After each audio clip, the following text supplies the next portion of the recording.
Hi friends, welcome to గోదావరిల చేతి వంట. అందరూ బాగున్నారండి? మేము కూడా బాగున్నాము. ఈరోజు మన స్పెషల్ వచ్చేసి మిగిలిన అన్నంతో టమోటా రైస్ చేస్తున్నాము. ఇది ఎలా చేయాలి అనేది నేను చెప్తానండి. దీనికి కావలసినవి అన్నము, 5 టమోటాలు కట్ చేసుకుని మీడియం సైజులో ఉన్నాయి, కట్ చేసి పెట్టానండి. పోపుకైతే ఆవాలు, ఎండుమిర్చి, ఎల్లుల్లిపాయ ముక్కలు తరిగి పెట్టాను. ఇక్కడ కరివేపాకు, జీలకర్ర.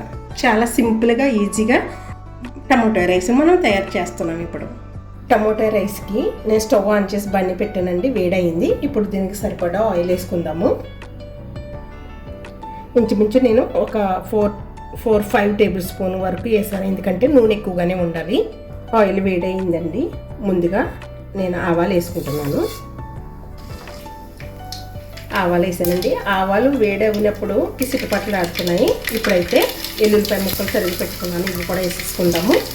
ఇవి కొంచెం కలర్ మారేంత వరకు కూడా ఇలాగా కొంచెం ఫ్రై చేసుకుంటే బాగుంటుంది.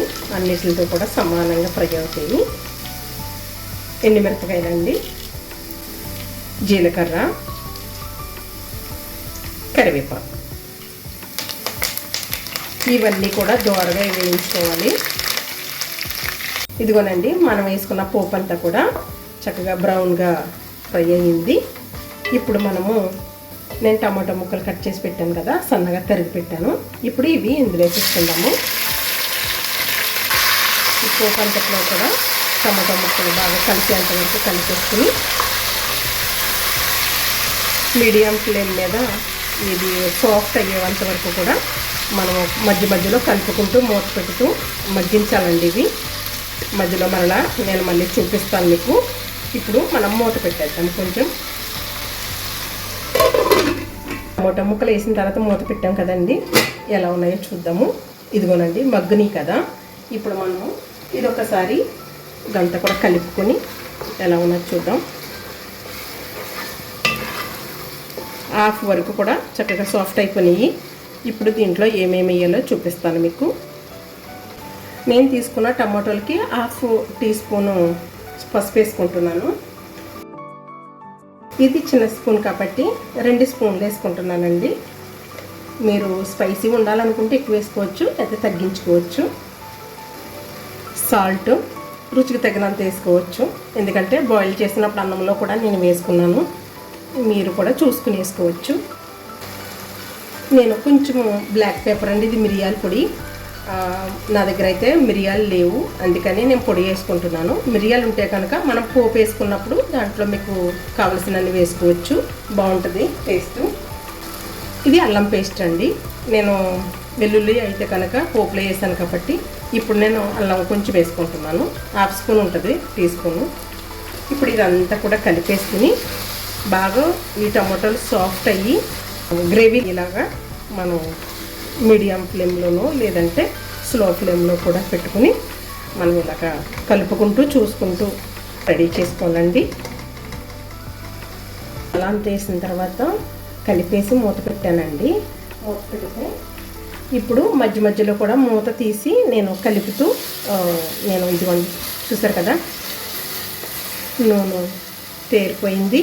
ముక్కలన్నీ కూడా మెత్తగా ఉడికిపోయి గ్రేవీలాగా అయిపోయిందండి. ఎక్కడ కూడా ముక్కలు కనిపించట్లేదు. ఇది మిగిలినా కూడా గ్రేవీ ఎక్కువైపోతుంది అని ఒకవేళ అనుకున్నప్పుడు కొంచెం తీసుకుని సైడ్ పెట్టుకుని మనకున్న రైస్లో మిక్స్ చేసుకుంటే తర్వాత రుచికి తగినట్టుగా కూడా మనం పులుపు మరి ఉప్పు అన్నీ కూడా సరిపోయినట్లు కూడా చూసుకునే అవకాశం ఉంటుంది. ఇది నాకైతే నేను తీసుకున్న రైస్కి సరిపోతుందండి. కొన్ని టమాటాలు అయితే కనుక రసం ఉండి పులుపు ఉంటుంది కనుక అది పులుపు అవ్వచ్చు. ఓకేనండి, ఇప్పుడు మనం మిగిలిన అన్నం అని చెప్పాను కదా, మిగిలిన అన్నం పాడు చేయకోకుండా పడేయకోకుండా చాలా ఉపయోగాలు ఉంటాయి. నేనైతే ముందు కూడా మన ఛానల్లో 2 ఐటెంలు చేసి పెట్టడం జరిగింది. ఇప్పుడు ఇది కూడా వేస్ట్ కాకుండా ఇలా చేసుకోవచ్చు అని చెప్పి నేను ఇలా చేసి చూపిస్తున్నాను మీకు. ఇప్పుడు ఇది రైస్ అంతా కూడా ఇందులో వేసేసుకుని గ్రేవీలో అన్నం అంతా కూడా కలిసేంత వరకు కలిపేసుకుని ఉప్పు కూడా టేస్ట్ చూసుకుంటే బాగుంటుందండి, చాలా టేస్ట్గా ఉంటుంది. ఇదిగోనండి, అన్నం అంతా కూడా ఈ గ్రేవీలో కలిసేలాగా కలుపుకోవాలి.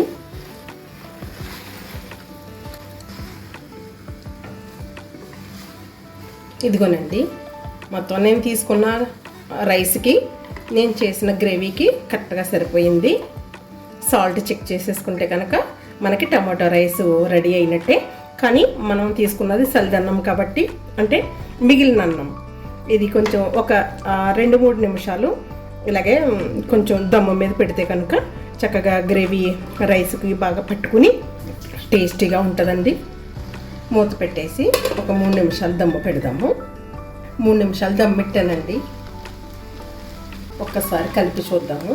ఎందుకంటే దమ్ము పెట్టే ముందు మనం అంతా కూడా కలిపాము కాబట్టి కొంచెం చెమ్మగా ఉంది చట్నీలో కలిసి.